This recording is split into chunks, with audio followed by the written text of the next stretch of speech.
Bom dia, boa tarde, boa noite. Chegamos para mais um vídeo do canal Anime História. E no vídeo de hoje, Chainsaw Man, o arco do demônio morcego.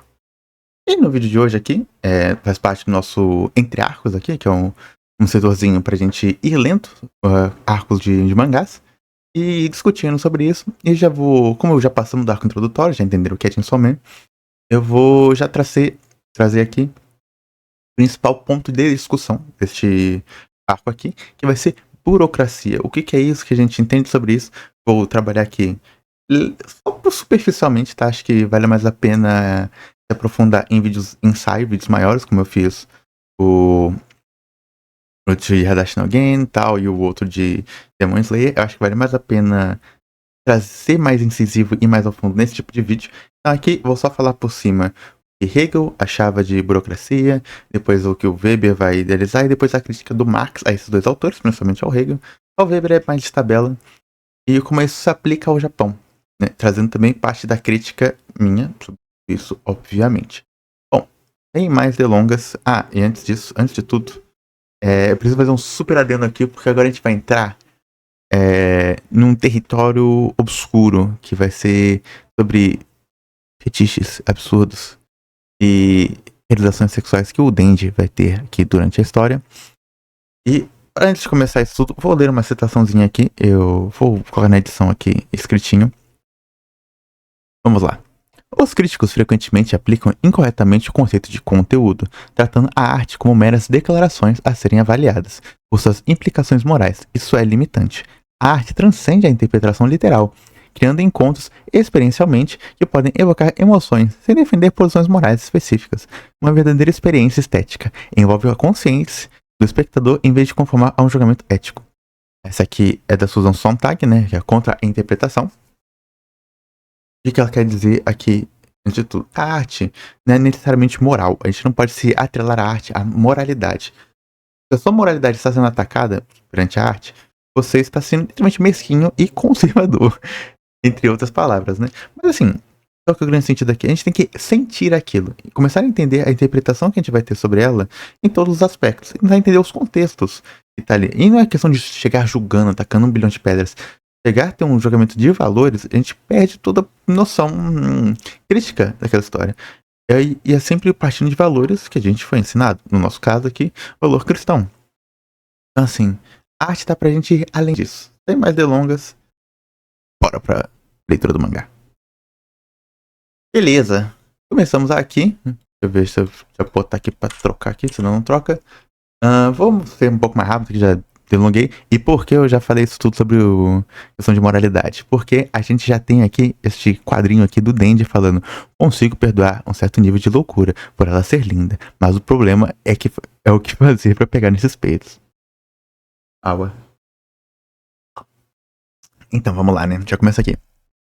A gente já vai vendo que o Denji não é um ser unicamente funcional à base do desejo, né? Ele tá vendo que a relação com a Power está complicada, ele não tá conseguindo se conectar com ela em todos os sentidos, e ela é uma pessoa hostil, tá ligado? Ele fica tipo, será que vale a pena tudo isso pra pegar nesses peitos aí? Talvez não valha não, Denji.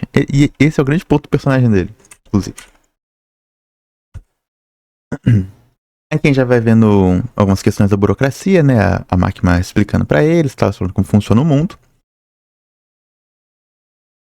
Já mostrando que tem uma hierarquia com a polícia e tal, está dentro do funcionarismo público japonês neste mundo aqui. Principalmente a gente vê que tem uma identificação, tal, uma pessoa que está inserida nisso de fato. E aqui que eu acho principal, cara, como isso dá ecos nessa questão. Como eu disse antes, a 4ª Divisão Especial de Caçadores de Demônio é um esquadrão experimental. Não produzimos resultados, nossos superiores podem encerrar o esquadrão a qualquer momento. Se isso acontecer, os dois sabem o que acontecerá com você, certo? Bom, vamos lá. Primeiro, essa lógica de resultados acima de tudo, resultados acima de tudo para o funcionalismo público é um negócio meio bizarro que não faz nem tanto sentido. Como a gente quantifica, nesse caso aqui, resultados, matando não sei quantos demônios, quantos mais demônios matar melhor. Mas, primeiro de tudo, não seria melhor não precisar matar os demônios? Do tipo, eles não precisarem existir, ou talvez serem contidos, sem vítimas, sem sangue, sem morte, sem nada. É muito na lógica da segurança pública aqui no Brasil mesmo, porque a partir do momento que a polícia faz a 39ª bilhona de intervenção militar, né, em algum morro no Rio de Janeiro, a gente já perde todo o preceito que a polícia funciona. E a polícia funciona na base disso.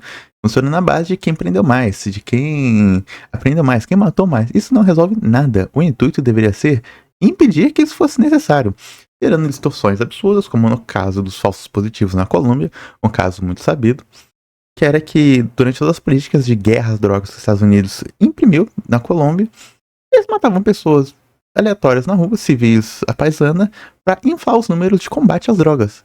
Esses casos falsos positivos é uma coisa que tem cicatriz até hoje na Colômbia, mas se a gente vê a realidade brasileira, não foge muito disso não. Enfim. Pode pegar.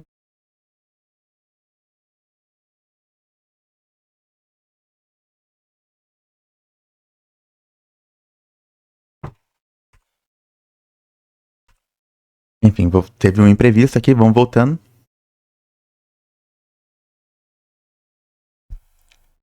Aqui a gente vê como o dente se afeta sobre essa dinâmica, né? Tipo, se eu não fizer meu trabalho, se eu não produzir resultado, eu vou ser morto. Ponto simples. E o que isso quer dizer também aqui nessa lógica?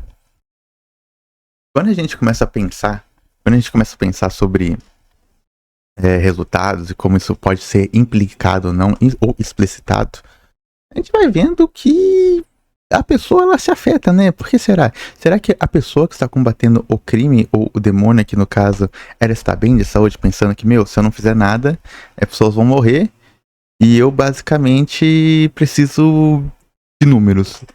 E como a gente menciona isso, tá ligado? Não é, sei lá, uma padaria que a gente pode ver quantificar o lucro que tá tendo, tá ligado? O padeiro, quanto tá vindo farinha, quanto tá saindo pão, quanto tá ganhando em cima. Não dá pra quantificar, velho.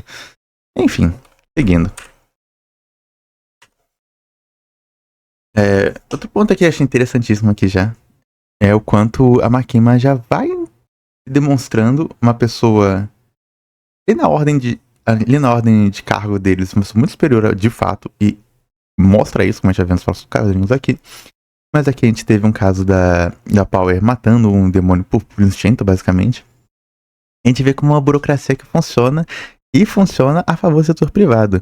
Matar um demônio que um caçador civil está caçando é uma obstrução da justiça. Normalmente você seria preso por ter isso. E aí vem alguns pontos. Eles aqui como funcionários do Estado, eles estão servindo a um Estado que tem caráter, que tem classe. A gente vê que as leis não funcionam do jeito que deveriam funcionar, porque a partir do momento que ela deveria ser presa na lei, mas a gente passa o pano porque ela é útil. É aquilo, toda a burocracia, todo o direito, ele vai ser regado a utilidades, vai ser regado a o quanto aquilo é útil ou não, a que interesses estão por trás daquilo ou não. Não existe mecanicismo, de fato. Eles são pessoas que operam, obviamente. Pessoas com interesse.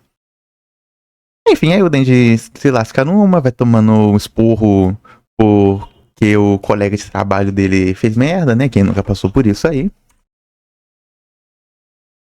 Troca o quadro, pô. Cara, aqui é mais pra analisar o quadro do que as falas. A gente vai ver eles batendo boca. Olha o caos que é isso aqui, velho. Como a gente vai seguindo aqui, ó. Louco. Só loucura aqui. Quadrinho, discussão. Aí a gente para. Makima botando ordem na casa aqui. Cara, isso aqui já mostra o controle. Ela consegue ter sobre seus subordinados aqui. Como o chefe de fato é. Inclusive, uma coisa que me irrita muito em anime e mangá no geral é que os chefes são sempre muito gente boa, velho. Tem que ter um chefe escroto. A Makima é perfeita, velho. Ela é um chefe escroto pra caralho. Já mete assim, ó. Espero grande coisa de vocês. Vocês não realizarem minhas expectativas, vocês estão fritos, vocês estão lascados. É isso que um chefe é, velho. Ele pode te apoiar, mas se você não cumprir o que ele tá mandando, ele vai te lascar. E tá tudo certo. Faz parte do processo. Não deveria ser assim, mas faz parte, né? E achei interessante também aqui, só de ressalto, como a Power fica com medo, de fato com medo aqui. Enfim, bora nessa.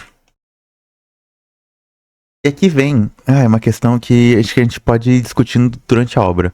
Mas o quanto sempre que o Denji, ó, você vê que ele tá aqui corporalmente, tipo, agredido, com medo de fato de não produzir resultados, sempre que ele está contra a parede, literalmente, começando uma situação difícil, ele vai descontar na sua sexualidade hiperaflorada, né? Chamada hipersexualidade.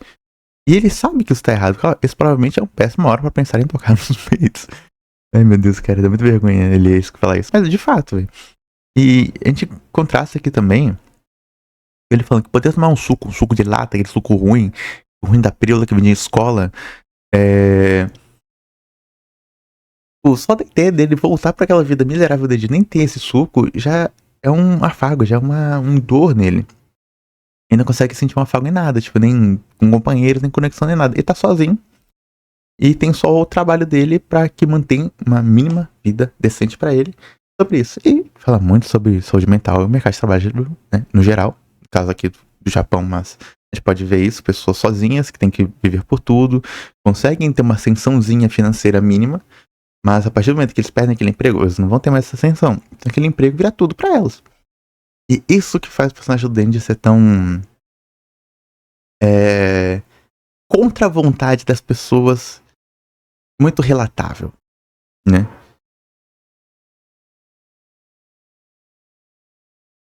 A gente vê que a Power, mesmo ela sendo uma pessoa paia, um demônio paia, ela tem relação com o gatinho dela, que é o Nhaco. Muito bonitinho, que o Denji começa a sentir que, cara, talvez tenha alguma coisa, dá pra se tirar alguma coisa, pra ter uma compaixão maior ali junto. E eu sempre me pega muito esse balão aqui, velho. Antes que eu pudesse recuperá-lo, a Makima me capturou. Por quê? Como assim? Né? Vamos seguindo. Aí vemos aqui, de novo, o Fujimoto muito bom com a quadrinização. E vê ele, o Denji olhando pro prêmio dele ali, né? O sonho dele, dourado dele, maciez. Pensando na maciez.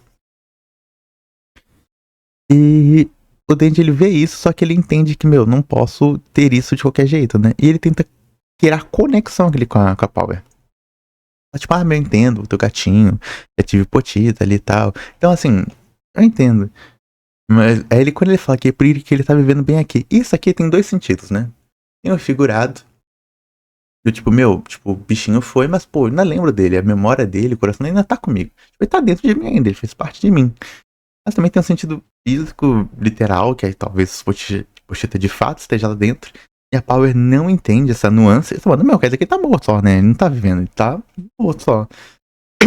E o Denji, ele sente isso, que o Denji, apesar de burrinho, ele entende muito de sentimentos. Incrível que pareça. Ele, tipo, entende que, meu, talvez o Pochita de fato nem seja vivo, mas só dele estar dentro de mim, eu conseguir sentir ele, já me afaga. E aqui, como o Denji vê que a Power sendo tosca ali com ele, vai desconectar, né, essa conexão que ele, tanto ele quanto a Power estão buscando, ele vai sentir a distância e vê que até o prêmio ali dele, a maciez, é isso. Fica distante, fica algo que não vale a pena. Olha que quadrinho maravilhoso aqui do Fujimoto. Quer dizer, não, talvez não seja nem isso que ele queira, porque é de fato, independente se ele conseguiu ou não, se ele não consegue se conectar com ela, pouco importa, porque ele não quer ele quer conexão humana. Ele quer literalmente se sentir humano. Ponto. Quadrinho foda da porra, mano. Enfim, aqui vamos lá. É a última vez que eu vou me adentrar em funções teóricas de fato aqui. Acho que vou deixar para um vídeo de ensaio sobre Chainsaw Man no futuro. Vamos lá, burocracia. Primeiro de tudo. Vamos analisar essa imagem aqui. Olha como é imponente. Primeiro a gente vê a Makima, num primeiro plano aqui, aparentemente superior a eles, mas uma posição de subserviência, obviamente. É bem ambíguo esse tipo de relação. Vamos ler aqui só rapidinho. Como tudo parece muito burocrático, como tudo parece sem personalidade aqui. Graças ao incidente americano, os soviéticos estão agitados e há rumores que estão usando enfermeiros para propósitos militares. Seria bom se os únicos inimigos do Japão fossem demônios. Makima, como está indo o esquadrão de vira-latas que demos a você? Algo que pode atingir minhas expectativas. E algo interessante. Interessante é um cachorro que eu peguei por aí. Seu trabalho é adestrar esses cães, não se apegue a eles. Bom, vamos lá. Primeiro de tudo, perceba-se como esses personagens aqui, ou, né, os políticos aqui, o pessoal do alto escalão e tal, são retratados, são desenhados com distância, como a gente não consegue nem ver direito que é o rosto dele. E quando a gente tá vendo, eles estão aqui pontilhados, feitos de maneira realista demais, sabe? E sem expressões, todos eles têm as mesmas expressões. Cansaço de sei lá, velho, de impassividade. Contrastando com a Makima, que apesar de também ter reações muito simplórias, mas a gente vê que ela ainda tem reações. E por que traz isso? Vamos adentrar um pouco aqui.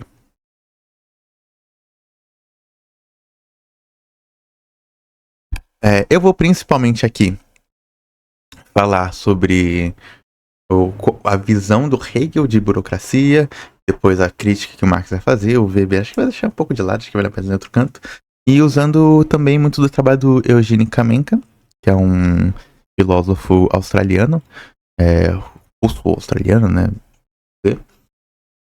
E vamos lá, vamos começar aqui o preceito aqui, depois disso aqui a gente vai que vai e termina o mangá, né? Esse arco, pelo menos. Para Hegel, a burocracia era o grande fim, era o grande mecanismo que poderia suscitar o Estado a chegar a um bem geral de todos, porque ele via isso. A burocracia poderia funcionar como algo impessoal, que poderia simplesmente ser facilmente substituível, que não precisaria do fator humano tanto assim, porque poderia substituir uma peça ali no maquinário, na máquina, e continuar funcionando. Continuar atendendo aos interesses gerais. Só que o Hegel ele é muito idealista, certo? O Weber, quando ele fala sobre poder racional e tal, ele fala que não, a burocracia vai funcionar e vai ter direito de funcionar porque tem leis que tem embasamento formal contra isso, certo? E o que o Weber tá querendo dizer? Meu, as pessoas vão, tipo, entrar nessa aí, vão acreditar. Ih, cara, tá meu cabelo todo aqui. Foi mal, galera. TDAH é foda. Enfim, voltando. Quando o Weber ele começa a falar sobre isso aí, a gente começa a entender o quanto ele vai titubeando em algumas questões. Por quê? Vamos lá. Quando o Weber fala que tem legislação legal, porque tem coisa material ali, tá implicitando que as coisas vão acontecer conforme está escrito na lei. Mas a gente vê que não é verdade. A gente viu aqui, inclusive, em Chainsaw Man, que se fosse pela lei, a Power deveria estar presa. Certo? Porque ela infringiu a lei. Mas tem um interesse por detrás disso que já joga contra tudo isso aqui. E quais são os interesses? A gente vê aqui esses burocratas, de fato, japoneses aqui, conversando com a Makima, estão deixando ela agir, mas eles querem resultados. O trabalho dela é adestrar esses cachorros, fazer esses cachorros serem úteis, ou seja, terem os resultados que ela fala, certo? Então assim, pouco interessa o que vai acontecer. Enquanto eles forem úteis para esse estado, né, aquilo vai funcionar. E aí vamos diferenciar aqui. Burocratas e burocracia não funcionam como uma coisa só, uma coisa separada, certo? É um corpo, serviço do Estado, que pode se encastelar, pode funcionar alheio à sociedade, mas está dentro dela, como Marx vai falar. É aquilo que o Marx também fala, todo Estado tem classe, certo? Qualquer classe do Estado japonês aqui no caso é da burguesia, né? Quem pode adentrar é da aristocracia, mas enfim, não vem ao caso, da burguesia. Então, os interesses dessa burguesia vão aparelhar o Estado. O Estado aparelhado, ele vai começar a reprimir tudo que é contra os interesses da burguesia. E todo dispositivo público que ele tem vai utilizá-lo para o servir, para ampliar seus poderes e para reprimir quem está contra esses poderes. Aí vem questões de autosser também, né? Para ideológico do Estado, mas enfim. E aqui a gente vê como essas pessoas, burocratas, eles não são pessoas, literalmente, por assim dizer. Eles só estão lá, eles são literalmente pecinhas que podem ser facilmente substituíveis. E essa lógica, ela é imprimida em todos os setores possíveis e imagináveis da sociedade. Você não é importante. Tá ligado? Você pode ser facilmente substituído. Desde que o sistema capitalista, não existe um sistema ao vento. Um sistema que a gente está instituído, que é o capitalista. Desde que o sistema esteja funcionando perfeitamente, pouco importa quem está ali, tá ligado? Desde que os interesses desse sistema estejam sendo totalmente efetuados, pouco importa, certo? E essa lógica aqui é muito adoecedora a nível pessoal, porque as pessoas perdem personalidade, perdem o senso de si, perdem o seu senso de importância, sentem que não fazem mais sentido nenhum em nenhum canto. Enfim, vamos se adentrando nisso um pouco depois. Eu só quis deixar esse panorama aqui e agora a gente vai metendo louco aqui e vamos pra cima. Aqui também a Makima vai explicar como funciona a coisa de demônio. Inclusive tem algumas dúvidas, né? Que com o decorrente vai se respondendo. E aqui, café. Quanto mais tenebroso esse nome for, mais poderoso esse demônio se tornará. Café não é algo assustador. Se houvesse um demônio café, ele seria muito fraco. Mas se for um demônio carro, só a ideia de ser atropelado e morrer tornará o poderoso. Enfim, eu me pergunto, por exemplo, eu tenho muito medo de agulha, tá ligado? Mas ao mesmo tempo, eu não tenho medo de envelhecer, tá ligado? Acho que é natural, faz parte, tipo, não me preocupo com isso. Porque eu trouxe esses dois. Que, por exemplo, você se olhar no espelho e ver teu corpo mudando, se envelhecendo, tá alguns traços, só este medo, só este rancor, né? Sentimento negativo faria um demônio da velhice existir, ficar mais forte. Mas, e da agulha, tá ligado? Tipo, só a ideia de eu ser perfurado, eu já fico, caralho, meu Deus do céu, sai fora, velho, que loucura. Isso me deixa mais forte? Ou tem que ser muito específico? Eu não sei. Enfim, acho que a gente vai resolvendo isso com o tempo. Aí a Makima mostra que tem interesse no dente, né? Um interesse muito utilitário aqui, já vê. Eu achei interessante e queria ver se prestava. Basicamente isso. E eu acho muito bom aqui, como já é tudo, cara, já tá tudo escrito desde o começo, né, velho? O Aki, ele fala que o Dente, ele quer viver vida comum, tipo, isso não se encaixa com o que ele tá. Ele acha que dá pra fazer amizade, tá ligado? Ele é só um garoto, ele é só um moleque. Porque, de fato, o Dente é só um moleque. É só um moleque. Aí a gente vai indo pro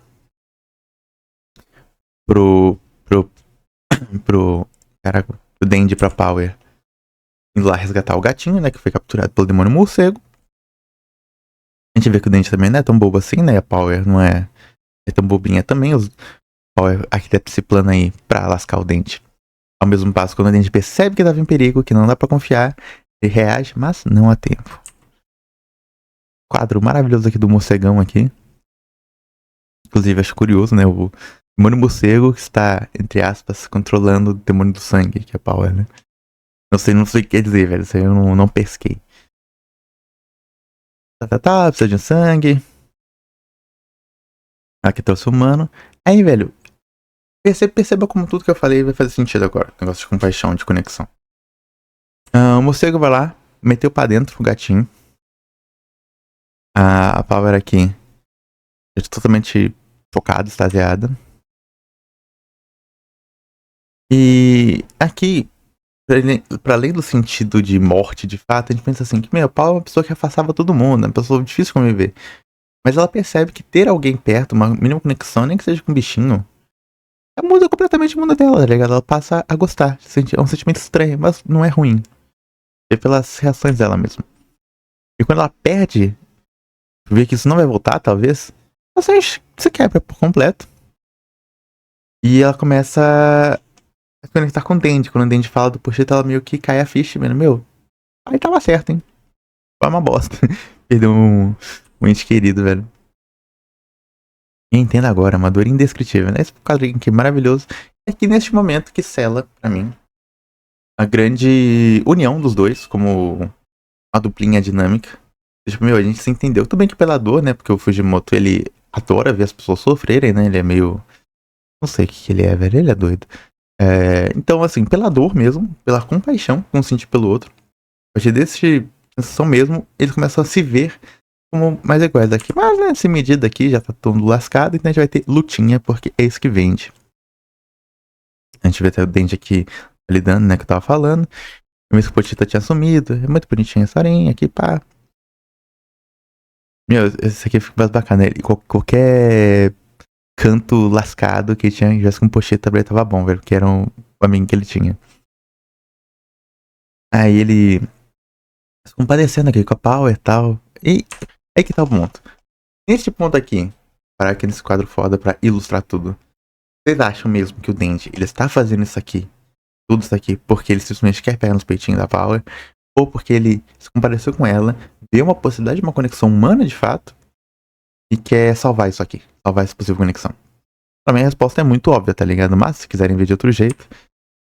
Aí depois fala, mas olha lá o que ele tá falando. Vai catar as crianças, pegar nos peitinhos. Pegar nos peitos. Porra. Vamos lá. Uma pessoa que é claramente confusa, como o Dendi talvez não queira admitir essas coisas simples, né, nesse momento, obviamente vai partir pra isso aqui, porque pra ele, eu não vou adentrar tantas questões psicológicas, porque eu não tenho formação nisso, sou historiador, não sou psicólogo. Mas assim, muitas vezes a pessoa entende que só consegue ter uma conexão humana a partir deste lado sexual. Porque junção ali, pra ele aquilo é intimidade, aquilo é conexão. É um momento que a pessoa se fragilizou a você. Mas tem diversas maneiras, o Dennis simplesmente não entende. Pra ele é isso. Pra além do óbvio tesão adolescente, né? Mas enfim. Então, vai vendo que vai fazer mais sentido, né, que eu vou falar. Aqui outro ponto que eu acho interessante também, que é o nosso Dennis não é o nosso herói padrão. Que ele retrai aqui as motosserras e pega o carro do maluco. Ele faz isso involuntariamente, do tipo, involuntariamente ele queria proteger aquela pessoa. E você vê como vai fechar com aquilo ali. O morcego provoca ele, falando que tá ajudando o cara, não sei o que. Aí a gente fala, mas eu não dou nem mínimo pra isso aqui, tipo, não me desafia. Joga essa merda aí. Aí porque eu acho isso importantíssimo. Pra além do Denji, obviamente, não ser um heróizinho padrão qualquer, a gente entende que muitas de nossas ações são involuntárias. A gente quer algo dentro do nosso inconsciente, e o nosso inconsciente, que o nosso consciente não vai falar, não vai mostrar. Sabe? Por exemplo, aqui ele foi desafiado. Essa emoção de desafio, a partir do momento que ele sente que tem poder agora, mudou completamente. Antes, quando ele se sentia sem poder, ou numa questão muito submissa, ele simplesmente só aceitava. Caso dos Yakuza lá, quando provocam ele e tal. Aqui, ele sente que tem poder pra revidar. Então, eu vou fazer o que eu quiser, porque agora eu estou empoderado. Aí ele surtando, que não consegue pegar nos peitinhos ainda. Vendo que, tipo, tá ligado? É mais ou menos aquele mau pensamento dele. Por hora. E aí meio que chama da pau. Esses são só peitos? Por que tanto esforço? Aí o Dente fica bolado lá, todo mundo faz pouco do que eu quero. Um quer vingança, proteger sua família, salvar gatinhas, aquilo outro. Não é ótimo que todos tenham sonhos respeitáveis, então vamos ter uma batalha de sonhos. Eu matar significa que o seu sonho é inferior a sentir nos peitos. Você é tão fofo quando fica bravo, parece um cachorrinho latino, late mais. Então tá bom, te darei honra de te devorar. Vamos lá. Aqui já é o embate dele com... A gente matou aqui o morcegão, né? Já é o embate dele com a sanguessuga. Né? Comecinho do embate com a sanguessuga, né? O morcegão vai matar agora. Tá, por que acho importante isso aqui? Primeiro, ele obviamente faz uma brincadeira com o próprio conceito shonen, né? E todo shonen de luta, a luta é baseada em duas linhas muito claras durante a luta. Uma linha técnica física e outra emocional e teórica. Um vai ter ali a técnica, que a gente falando, aquele cara deu um soco ali, que deu habilidade, não sei o que, poderzinho, não sei o que lá. Por enquanto, embate físico, que muita gente vê. Mas, durante esse confronto, também tem embate emocional. Tem uma história para ali, os dois personagens estão dialeticamente se relacionando emocionalmente e teoricamente também, para ver qual ponto tá certo. Mas nem sempre isso acontece. Muitas vezes, o autor não consegue trazer de fato algo muito palpável. Como vou te dar, por exemplo, uma crítica. Naruto, por exemplo, é sinceramente impalpável as questões, porque o teórico, o emocional, na verdade, o emocional é acima de tudo. Emocionalmente, o Naruto tem um ponto superior na visão do autor que aquele personagem, ele vai ganhar um confronto. E pouco importa. Os momentos melhores do Naruto são quando isso se sobressai. Quando o físico se sobressai. Essa questão, por exemplo. Outros, como, sei lá... Cavaleiro Zodíaco. Cavaleiro Zodíaco é muito mais baseado no teórico. Do tipo, teórico barra moral, né? Do tipo, a gente é moralmente superior a vocês, logo a gente vai ganhar. Logo a gente tem mais poder. Independente de quanto a gente se lasque. E por assim por diante. Outros vão preferir uma abordagem mais física, como Dragon Ball. Cada um tá tudo certo. Neste caso aqui, Chainsaw Man, eu com o seu autor Fujimoto, eles subvertem isso aqui. Mostrando que, que isso aqui é só besteira, tá ligado? Que não vai inferir nada, e se a pessoa tiver mais força, ela só parte por cima, e é isso aqui, tá ligado? Aí, Tem a cenazinha ali bonitinha.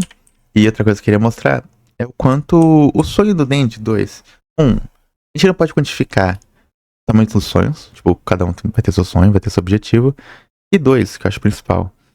O sonho dele não é só isso. O sonho dele é, tipo, ter uma vida normal. Como ele mesmo fala. É se conectar com as pessoas. E, pra ele, esse lado sexual é só um meio, não é um fim. E ele mesmo não entende isso. A gente já vê isso com o evoluir da série aqui. Tanto que quando a gente fala que nas perguntas, né, porque salvou ele e tal. Aí ele aponta os peitinhos e fala, mas é meio idiota, mas claramente não é isso. Ele quer, mas não é o fim. Inclusive, detalhe aqui, ó, achei interessantíssimo. Como toda cena de destruição tem uma bandeirinha do Japão, vai escondida. Tudo de moto. Aí eles vão começando ali a se reconectar e tal. Aí a Power pede desculpa por ter mentido e tal. Ele salvou a gatinha. E vai deixar tocar nos peitinhos. Aí vem. Aí a sanguessuga lá vai atacar o Dende não tem como resolver. E nessa sequência aqui de quase que eu só deixei porque é bonito pra cacete. Olha isso aqui, velho. Olha que absurdo, velho. Foda pra cacete. Pena que só acontece uma vez direito, né? Pra ver como qual que é a maior prova, velho. Tipo, se o Dente fosse uma pessoa horrível de fato, ele só teria metido o pack, né? Mas não, ele pega aqui, ó. Não consegue se mexer. Pega Niaco, sai. Daqui, tá ligado? Mostrando que ele, tipo, mesmo assim, a gente viu lá atrás que ele não sacrificaria, não faria o bem por nada, ele teria uma compaixão seletiva, que é bem normal as pessoas terem. Ele ainda assim sacrificaria pela Power, por exemplo. Daria pra ver de novo uma oportunidade de conexão, velho.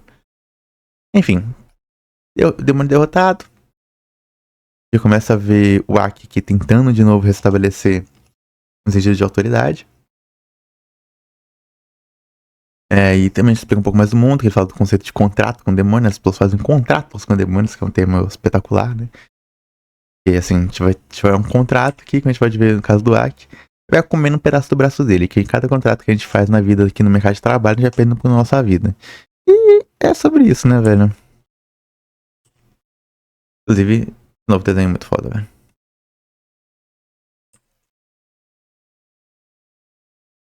É que esse caso é muito mais interessante quando o Dandy, de fato, tipo, ele não tá vendo além só dos seus desejos, seus impulsos sexuais. Tipo, quando confrontado sobre a Power ser uma pessoa ruim e querer matar os humanos, ela não é bem assim. Ela é que fala, não, mas a gente viu, tipo, é um fato. Ela tentou te matar, velho. Quase foi morto pelo final do sangue e tal. Aí o Aki, de novo, não consegue entender, tipo, como o Denji consegue ver, até em demônios, essa possibilidade de ser alguém.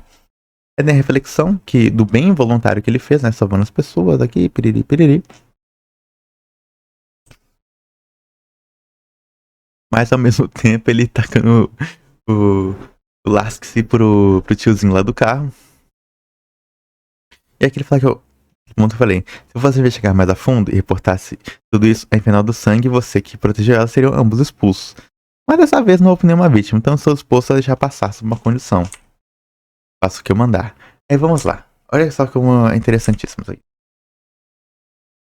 Como leis, burocracia no geral, tudo funcionalismo, pouco importa se o que está escrito e que o poder formal está falando, se os interesses são outros, se a influência está dizendo outra coisa. Neste caso aqui, o Aki está sendo mandado pela Makima, que está sendo mandado pelo Urukacista e tal, estão querendo adestrar esse cachorrinho aqui chamado Dente para servir a eles, né? De todas as formas possíveis. Então, enquanto esse objetivo não for cumprido, ele vai estar ali e vai estar isento de qualquer coisa, tipo, pouco interessa. É muito importante a gente ter noção que está codificado ali, tá? Não está alheio à sociedade, não é uma tábua escrita acima, né, com seus mandamentos divinos. Não, é uma coisa escrita por homens, legislado por homens, julgado por homens. Então, tá sempre passível a influências. Aí ele escorraça o Denji, né, aquele superior nosso que sempre escorraça nós, né, em trabalho, né, uma bosta, todo mundo tem um desse. Faço mais experiente e tal, tem que me obedecer, não sei o que, você não quer proteger seu estilo de vida? Aí ele fica, é isso aí. Termina minha água.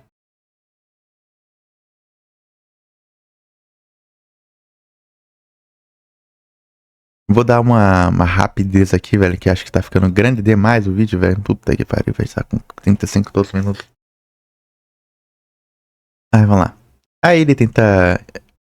Ele ainda não dá o braço torcer pra Power. Aí eles começam a morar juntos. Aqui, duas coisas, já vou falar como as relações funcionam. Quando a Makima, ela consegue manipular as pessoas tão facilmente, do tipo, ele fica, o Aki fica puto que tá juntando pra aqui. Eu confio em ti, velho.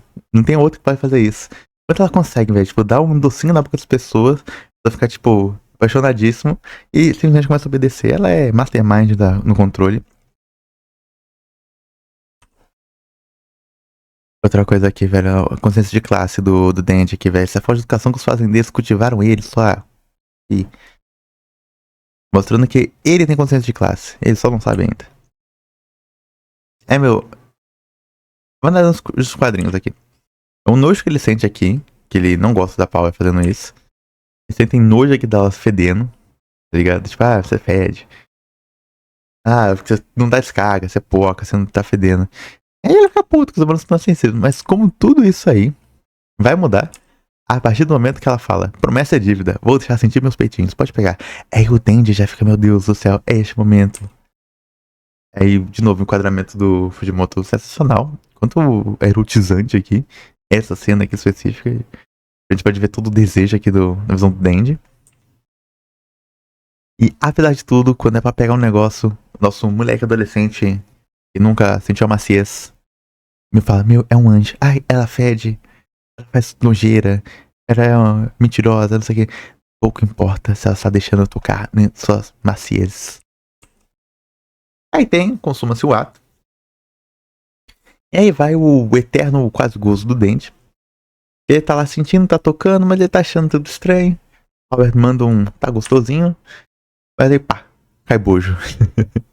Aí quando cai, velho. Cara, essa cena aqui pra mim é sensacional, velho. Olha o contraste de diferença. Quando eu vi ela assim no bojo, né? Quando esse desejo, né, que é tão grande, né? Na visão dele. Muda completamente. Né? Ele mesmo assim vai lá, tipo, bora, né? Fazer o quê? Mas ele tá completamente sem nada, você não tá assistindo mais absolutamente nada. E pronto, acabou. Ó, veja como, tipo, apesar dos toques, né? Das ações, não parece ser. Tipo, só parece vergonhoso, tá ligado? Só, né? Tem nenhum erotismo nisso aqui. Ele começa a pensar ter uma crise existencial, tipo, meu Deus, meu objetivo que eu tinha traçado é só isso. É só um toquezinho. Não tem um barato, não tem nada. É só isso aí.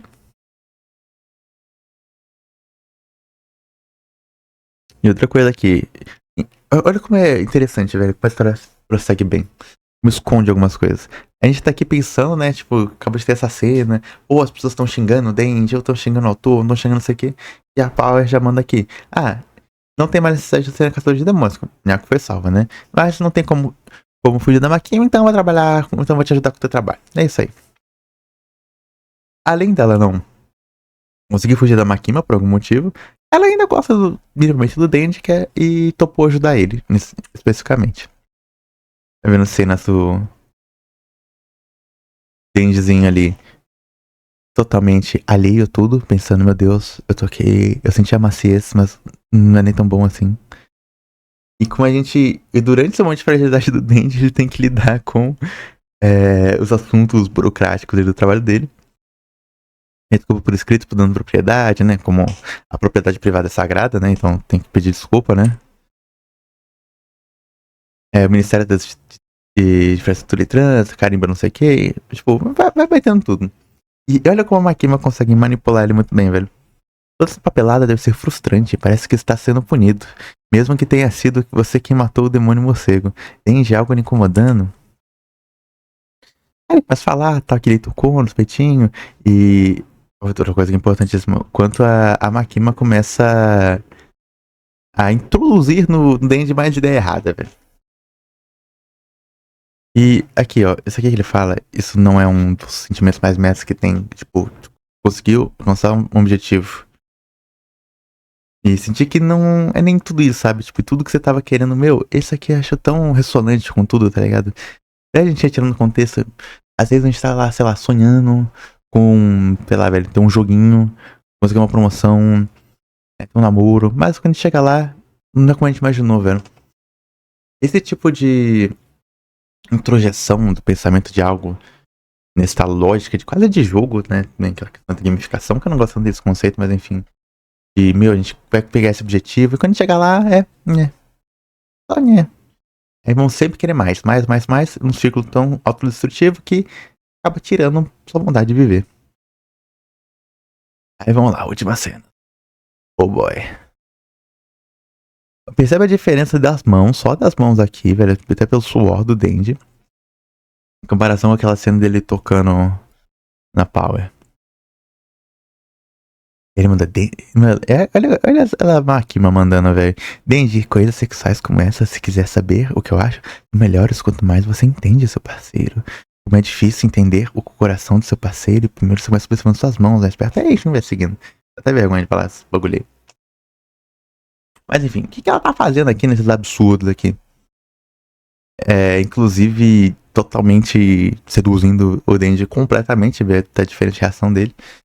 É simplesmente botando ele no laço, né?